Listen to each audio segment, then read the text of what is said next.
Take heaven. Welcome to my life. I just set the gain to whatever. I have no idea what That's the all hell's right. At going least on. it's gaining.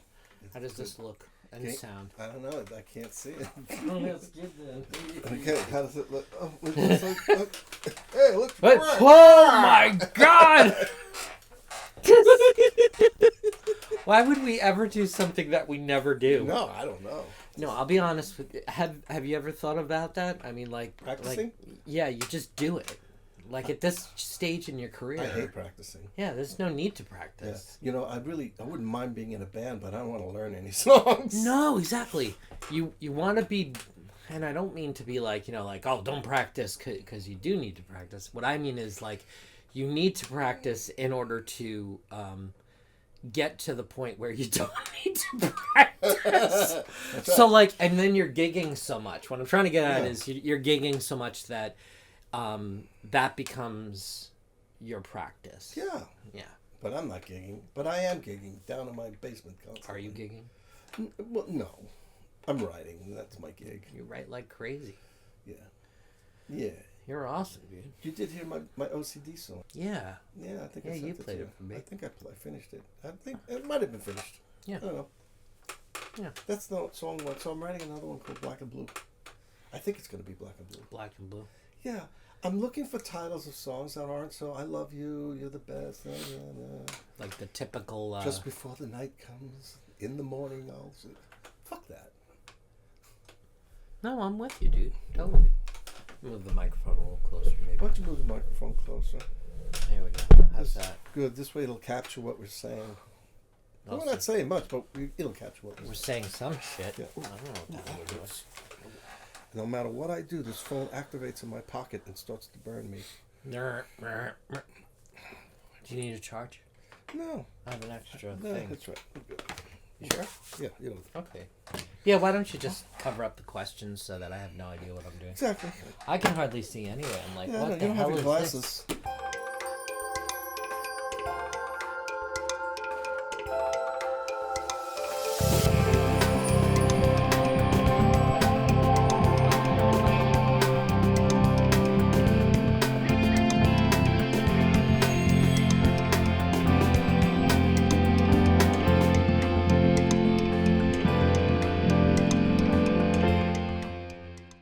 Hey friends, fans, and fam, it's Jack. Welcome to another episode of Press Play, and today I have Dennis Feldman on the show. Welcome, Dennis. Hi. It's good to have you here, brother. It's good to be here. So, the format of the show has been really interesting because whenever I have like groups on or so, it becomes like this complete disaster area. But Good. this is also a favorite way of shooting is one-on-one because we can tend to have a conversation then like a big it becomes a train wreck after a little But while. I thought you were going to have cocktails ready for us when we did this. You want to like because if I drink whiskey, it's gonna be Yeah, I don't really want So you and I met in a band with Bobby Marks, John Blaze, and T.J. Jordan, and the band's name in the 90s, 95. I'm sorry. Very apologetic of it. The band name was Scarecrow. Scarecrow. Yes, so that's enough about that. And then right after,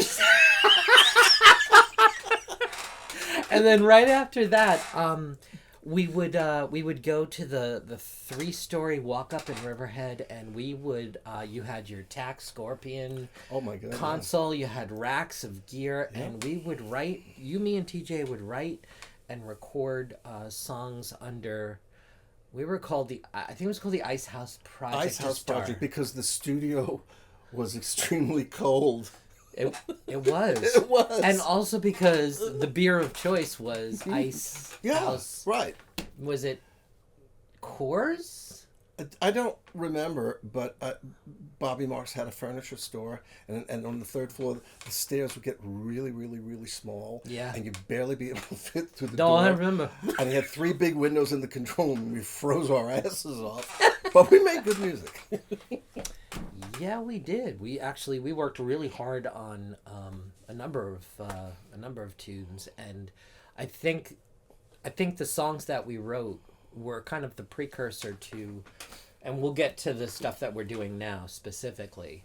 But it was really nice to be able to write that, and I have to give a shout out to my dearly departed friend Steve Palmer for introducing me to you, and everybody else that I know for that matter. And because he was the original bass player playing in Scarecrow as well, and he wasn't the one that introduced me to Bobby and to John Blaze and everyone. It was actually, I think it was Bobby Marks went into Nino's music store. You remember Rob Weber? In Baldwin? No, in Riverhead. Oh, Nino's, yes. Yeah. And Rob Weber was there and recommended me, and I went in and I saw Steve, and Steve was the operator of Family Melody's lower That's right. section, Yes. the Rock Shop. Yes.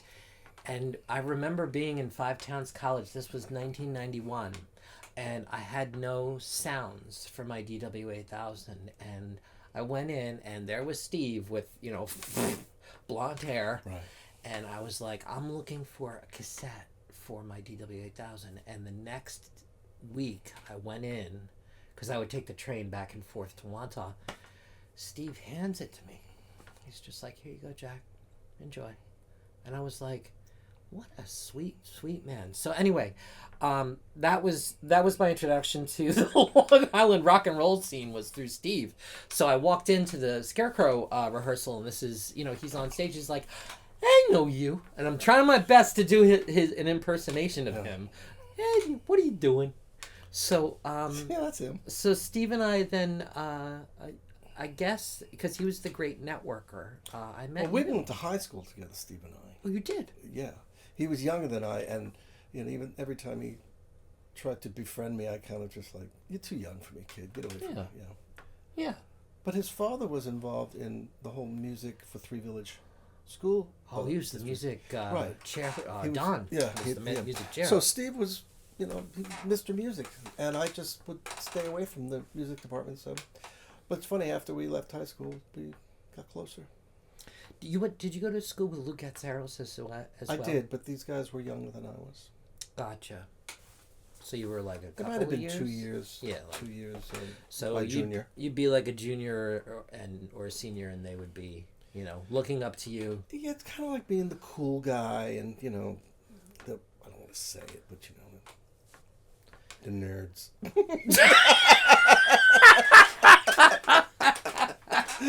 Perfect. Hey, look, I was a bona fide card carrying nerd. Thank you very much. Dungeons and Dragons all day, every day. You know what I'm talking about? It was beautiful. But it's funny, when I started school in the Three Village, it was the hitters and the jocks. Oh my God. And then there were the musicians and the nerds. Right, exactly. Yeah, if you had long hair, and if you wore, like, I don't know, Metallica patch on the back of your, you remember those on the back of your jeans jacket? Yeah. You'd have, like, either Metallica or you'd have Anthrax, or if you, like, really... But that's even way after me. I mean, well, I know that we were still smoking in high school. We were allowed to. Wait, you were allowed to smoke? Yeah, they'd have always a commons, and then children were allowed to smoke. Yeah. Oh, dear Lord in heaven. Yeah. That is before my time. Sorry, brother. I can't talk to you. No, I know. I'm old. You're not old. I mean, you're Dennis. That's true. And that's a good thing. So fast forward then about 10 years or so. I had moved down south. I was following a woman. There was a woman. You? Yeah. Okay. I was following a woman, and you met her actually. She worked for Universal One Stop, and at the time I was writing for television shows, and we came and we judged one of the shows. But you were doing a project called Music Idol Entertainment. Yeah. And I'm sure lots of watchers remember it pre-COVID. Tell us about it. I know some policemen remember it. Because I had their children in the shows, and they pulled me over because I was speeding, and they'd say, "What do you have in the truck?" And I'd tell them, and I'd tell them where I was going. They say, "Oh, my kid's in your show. I'll be there tonight." "Oh, you can go. No ticket." You can go. Yeah. Oh, wow. That's great, dude. Music Idol was a knockoff or a representation of American Idol and America's Got Talent. I had a partner. His name was Gene. And one day he came to my house. He said, "Have you ever seen that program called American Idol?" I said, "No. What is it?" So I tuned in and I said, "Wow, we could do a show like that." He said, "How about for children?" And I said, "Really? Who in the hell would ever have us in their school? Us criminals." I said, "We'd have to be fingerprinted before we got in." What did you? All right, this is gonna be a conversation for after the cameras are off. So, I got to hear the criminals. So we actually presented it to a PTA, and we didn't know what we were doing. We were flying by the seat of our pants. It was really so. We did a show, and we had some 35 contestants in the show, and we didn't really have companies that were backing us, but we would try to give away whatever prize we could, and we had minimal equipment, and it just took off. That was 15 years ago, and it took off, and it really lasted for a good straight 12 years, and we had radio stations with us, and McDonald's, and PC Richards, and you name it, tons of companies investing their time and coming up with items to give away for prizes. And then, COVID hit.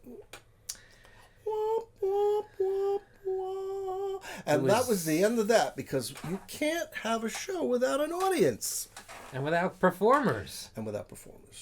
So yeah, I remember pictures of people on Broadway with these like clear shield masks and a microphone, and I was like, it is so hard for me as an editor and as a writer to suspend my disbelief, and then you have in front of you a constant reminder of COVID because they're wearing PPE on stage and they're trying to act. How do you smooch somebody on stage when you're both wearing? It's just not going to work. So it was fun. It was good. It was lucrative. We taught a lot of children how to sing, how to perform. It was a great, how does one say, it was wonderful for those children who are extremely shy. Yeah. Or even those who suffered from some form of a physical affliction. Yeah. And, that they were never going to be the lead in a play. Ever, yeah. So this was their time to shine. Yeah. And it worked, and it flourished really wonderfully. But like I said, COVID killed it. And then I just said, maybe it's time to leave New York. So I did. Yeah. And I knew leaving New York was it was hard for you, because you and I had talked while you were in the midst of packing up your home, in the North Shore, but also, were you prepared for the amount of let's say load that came off your shoulders once you found your way out? Well, I'll tell you, Jack. The taxes were killing me. The taxes was so much. Too many shingles. Too many shekels. Oh man, it was just getting to be too much. Yeah. When my wife said she wanted to retire, my head went ding ding ding ding ding ding ding ding ding. Time to go. I said, "How am I going to make it alone?" Yeah. So I said, "Well, we're gonna have to go south.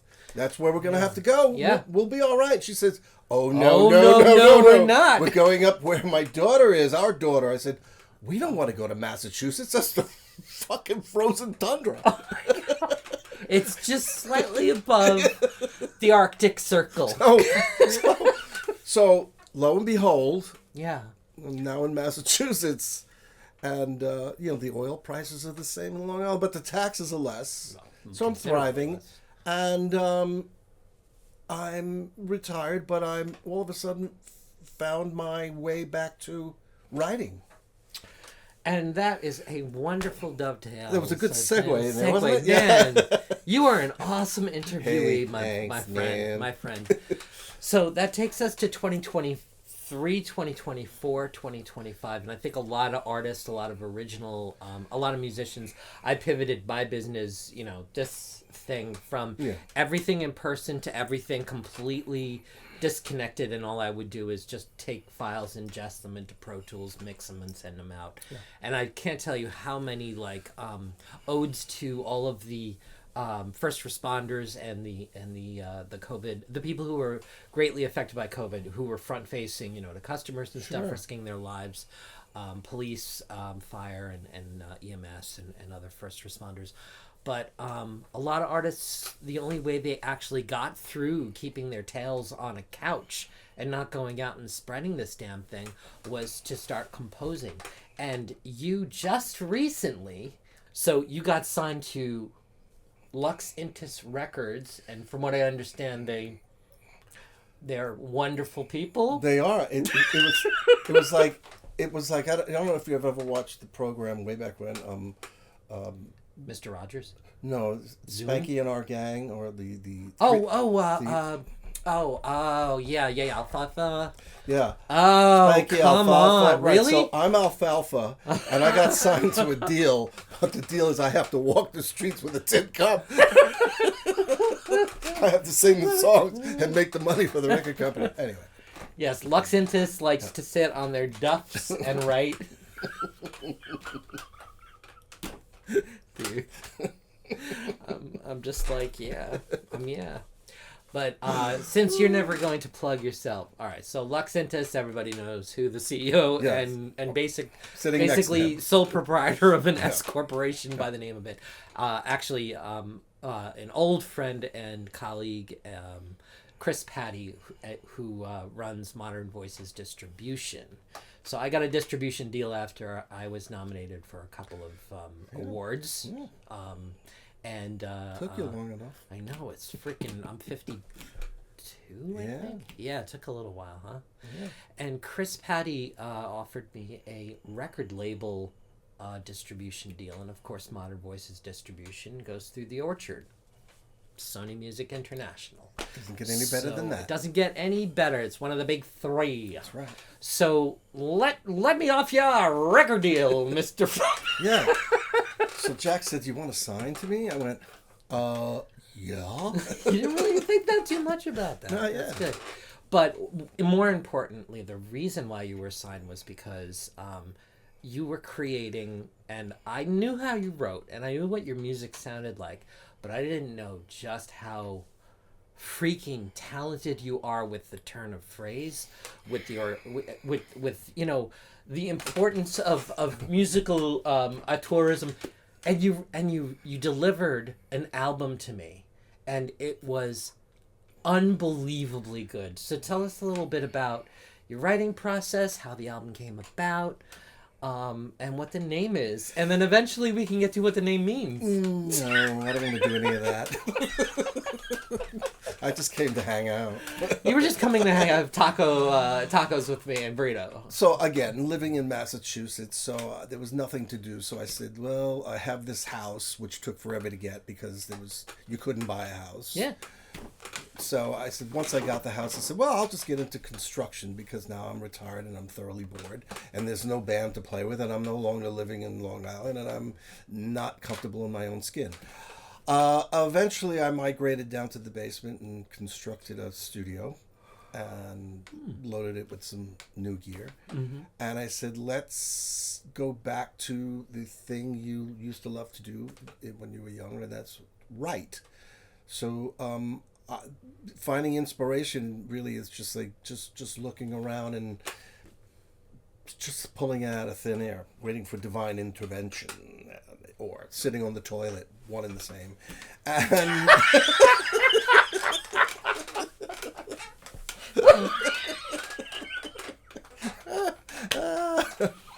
and you wonder why we didn't ever get any rehearsal done right. back in Scarecrow days at EKO. So way too much laughing. So, with going online and trying to figure out lyrics and being a one-man band and not being able to work with any musicians, I don't know why. No one wants to work with me. But oh my God. Yeah, it's weird. So I was just in my own head, and I said, if I can keep this going. Hang on one sec. Yeah. Aren't we talking about a gentleman who's played with Michael Bolton and Taylor Dane? No, I worked with Michael Bolton and Joan Jett. I don't know who and Joan Michael Jett is. Schenker. And Michael Schenker. And I worked on the Hulk Hogan wrestling record, and I worked on commercials, and I've done music for the games. What's the name of the game? Not Atari. Sega games. It was in all the arcades. Yeah. So all that, and it's just amazing that people knew my background, but can't lock anyone in to come to my home, to my studio. Yeah. But you didn't work with anybody. I worked with no one. I said, is it something about me? It's the Old Spice. Anyway. I swear I'll take a bath if you come over. Yeah, so... I don't know. So I just kept going and getting into the gear, and it's amazing what you can do with the computer nowadays with all the... it's not AI, it's just all the programs and all the sounds, and with a little bit of determination, half a mind, you can actually do it. And the more I did it, the more I wanted it, and now it's like it's a sickness, I tell you. It's a sickness which doesn't stop. So where do you get your inspiration from? Where does it come from? I honestly don't know.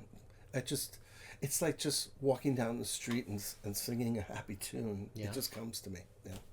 Interesting. Yeah, my wife is my inspiration. That's a good one, folks. You should use that one. My wife is my inspiration. Absolutely. That's a good lyric. Well, she'll keep cooking dinner for you. Oh my God. She does it anyway because I'm not supposed to touch a stove.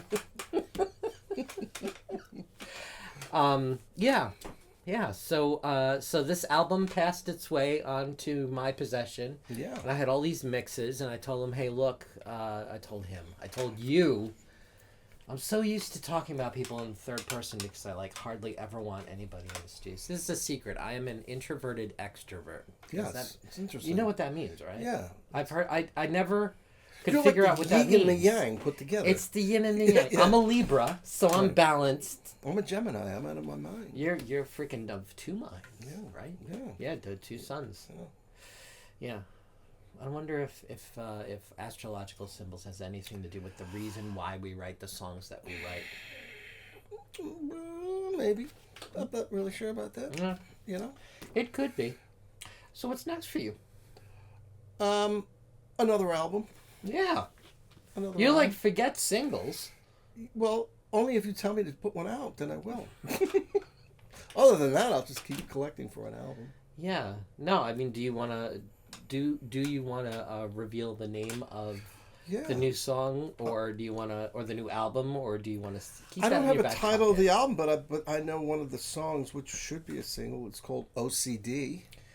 It's not at all, lost upon me. It's a lot of fun. Lyrically, it's a lot of fun. Musically, it's a lot of fun. Mm-hmm.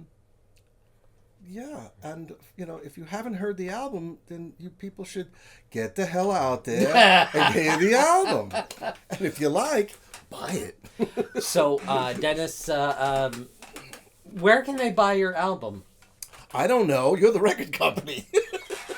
All right. So I'm going to put a picture of it up on the screen. Okay. You're not going to see it. Bink! And there it is. If You See K. If You See K. That is the title of the album. I like the album cover. By the way, if you do see the album cover, that's not K. That's just artwork. But If You See K is, you get it. If You See K. Listen to it. It'll make you laugh. And you say, oh, how inquisitive. He put all those words together meaning something, and it's really cool. And it's a lot of, it'll make you laugh. Yeah.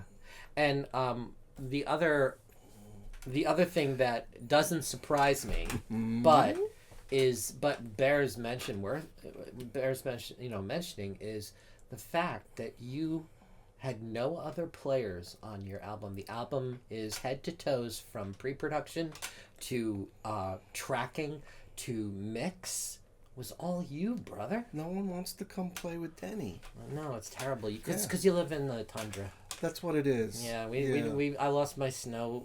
You know those snowshoes, the big ones that look like tennis rackets. Yeah. For I mean, it's like I remember when you were young. It's like, hey man, we're gonna go to the studio. We're gonna work. You want to work together? Yeah. Now it's like, just send me the tracks. Yeah, let me have to see what I can do. Send me and eventually I'll get to it, and I'll say, but I just you think you could bless me with one solo? Oh no, definitely. It's because the snow. There's too much snow on the driveway. I said, oh yeah, but listen, you don't have to shovel the snow. Why? Because I already completed the record without you. So. It's wonderful, dude. Yeah. Well, I mean the record itself is a wonderful, and I do genuinely mean this. It is on my iTunes, on my Apple Music. It's got its own playlist. It like spools up, so when I'm working and I'm doing like say artwork or I'm doing some like visual effects, I'll listen to the whole record and not realize that it has affected my artwork because the lyrics are so what's the word I'm looking for? The lyrics are so. They have their allegory, their metaphor for other things. It's not just a song about I love you. It's not just a song about. I mean, they are songs.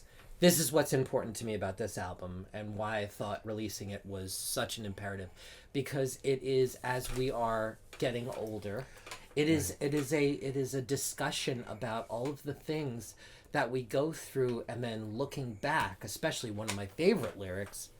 Many of my favorite lyrics, but one of my favorites is my hair used to be long and brown, same, but now it's turned gray. Which is a fact. Yeah, I mean, it looks so fetching on you, though. Well, thank you. I would like to maybe like rub it a little. A lot of the lyrics, and a lot of the thoughts come from when I was younger. I used to watch I know I'm a little old. You guys may know this, Captain Kangaroo, and some of the television shows you would see in black and white while watching Captain Kangaroo or Bozo the Clown was like little cartoons called Spunky and Tadpole. Oh, wow. So, if you see K reminds me of Spunky and Tadpole. Oh. So this is that would never have occurred to me. This is what they fed us as children, so this is the outcome as an adult.